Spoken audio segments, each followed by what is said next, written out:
Iya, dikebut demi timnas Indonesia melawan Vietnam, Tom Hei, Ragnar Ortmangun, dan Martin Paes sumpah WNI pada 12 Maret.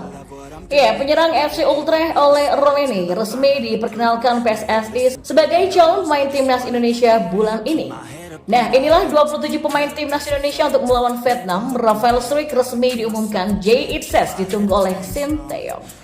Berikut kami akan coba merangkum berita terbaru yang terhangat seputar timnas Indonesia. Simak kabar selengkapnya di kanal Berita Bola hanya untuk Anda.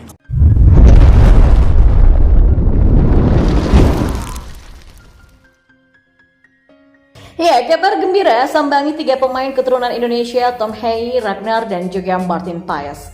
Wakil Ketua Umum PSSI Zainuddin Amali memastikan sumpah WNI untuk Tom, Ragnar, dan Martin akan dilakukan pada 12 Maret. Berkas ketiga pemain keturunan ini akan dikebut dan baru saja disetujui oleh Komisi 10 DPR pada Kamis 7 Maret. Proses ini terus dipercepat agar mereka bisa segera mendapatkan status WNI-nya. Pasalnya, pendaftaran pemain untuk putaran kedua kualifikasi Piala Dunia 2026 zona Asia akan berakhir pada 13 Maret nanti. Zainuddin Amali menjelaskan kehadiran 3 nama ini dibutuhkan oleh timnas Indonesia. Apalagi pasukan Sinteyong akan menantang Vietnam pada 21 dan 26 Maret nanti. 2 kemenangan di laga tersebut akan membuka kans Indonesia untuk lolos ke babak selanjutnya. PSSI sendiri sudah dijadwalkan Hei, Ragnar, dan Paes tiba di Indonesia pada tanggal 11 Maret. Pasalnya pada tanggal 10, 3 pemain ini masih punya pertandingan bersama timnya masing-masing. Setelah laga tersebut, mereka segera terbang ke Indonesia. Selanjutnya sumpah WNI akan dilaksanakan pada tanggal 12 Maret. Tanggal 12 Maret sendiri merupakan libur cuti bersama Nyepi, tapi sumpah WNI tetap bisa dilaksanakan. Tujuannya tentu agar mereka bisa segera menyelesaikan proses menjadi WNI. Nah, ketiga pemain ini selanjutnya akan menjalani proses pemindahan federasi. Setelah itu mereka tersedia untuk timnas Indonesia dan siap menjalani debutnya. Kehadiran Haye, Ragnar, dan Paes tentu menjadi tambahan amunisi bagi skuad Garuda ketika melawan Vietnam. PSSI sendiri menunggu kedatangan Ragnar, Tom, dan Martin untuk diambil sumpah menjadi WNI. Ya, Sekjen PSSI Yunus Nusi mengucapkan terima kasih kepada Komisi 10 dan 3 DPR RI yang sudah memberikan restu kepada 3 pemain keturunan untuk kelanjutan proses naturalisasi. 3 pemain yang dimaksud adalah Ragnar, Tom, dan juga Martin. Setelah itu proses selanjutnya menunggu Kepres Presiden dan pengambilan sumpah. Nah, guna mempercepat proses tersebut, PSSI juga turut meminta bantuan dari administrasi hukum umum. Begitu juga dengan Nathan Choaon yang tinggal diambil sumpahnya saja. Seharusnya Nathan sudah menjadi WNI bersamaan dengan Jay pada akhir Desember lalu, tapi dalam kesempatan tersebut Nathan belum juga hadir ke Indonesia karena masih sibuk dengan klubnya. Oleh karena itulah Yunus berharap ketiga pemain tersebut bisa segera ke Indonesia guna pengambilan sumpah. Dan seperti diketahui, percepatan proses naturalisasi ini dilakukan agar ketiga pemain tersebut bisa membela Indonesia saat menghadapi Vietnam di ajang kualifikasi Piala Dunia Zona Asia untuk Grup F pada 21 dan 26 Maret 2024. Dan di sisi lain, penyerang FC Utrecht oleh Romeni resmi diperkenalkan PSSI sebagai calon pemain timnas Indonesia pada bulan ini. Semenjak akun Instagram @football.indonesia mengungkapkan bahwa Ole Romeni eligible untuk dinaturalisasi menjadi WNI, banyak pecinta sepak bola tanah air yang berharap PSSI langsung bergerak.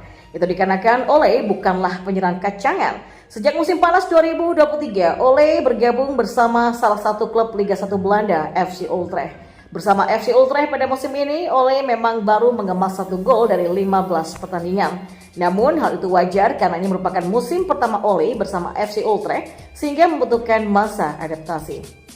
Sementara musim lalu ketika masih memperkuat FC Emmen juga di Liga 1 Belanda, Ole mencetak 11 gol dari 33 pertandingan. Ya, kehadiran penyerang grade A seperti Ole sangat diharapkan bisa mengisi lini depan timnas Indonesia. Apalagi jika timnas Indonesia lolos ke babak ketiga kualifikasi Piala Dunia 2026 zona Asia, maka ketajaman Ole sangat dibutuhkan timnas Indonesia. Sejauh ini PSSI memang belum bersua perihal pendekatan kepada Ole. Pelatih timnas Indonesia Sinteyong juga tidak menyebut nama perihal siapa penyerang keturunan yang sedang dibidiknya. Namun, sosok yang biasa membahas pemain keturunan dan dekat dengan sejumlah orang dalam PSSI yaitu Rizky Hermawan membuat unggahan menarik di story Instagramnya @ikiawan7. Ia menuliskan kata Ole. Nah, apakah ini pertanda Ole bakal diperkenalkan Ketua Umum PSSI Erick Thohir pada FIFA Matchday Maret 2024 nanti? Ya, kredibilitas akun @ikiawang7 dalam memberikan informasi pemain keturunan juga bukan kaleng-kaleng. Akun ini juga salah satu yang pertama menginfokan Ragnar bakal menjalani proses naturalisasi menjadi WNI. Sekarang harapannya, banyak pesepak bola keturunan berkualitas mau memperkuat timnas Indonesia, dibarengi dengan upaya PSSI memperbaiki kompetisi dan pembinaan sepak bola usia dini di tanah air. Dan Ado Den Haag juga sudah telah resmi mengumumkan akan melepas Rafael Struijk ke timnas Indonesia untuk melawan Vietnam pada FIFA Matchday Maret 2024 kali ini. Ado Den Haag sudah mengumumkan melepas Rafael untuk timnas Indonesia.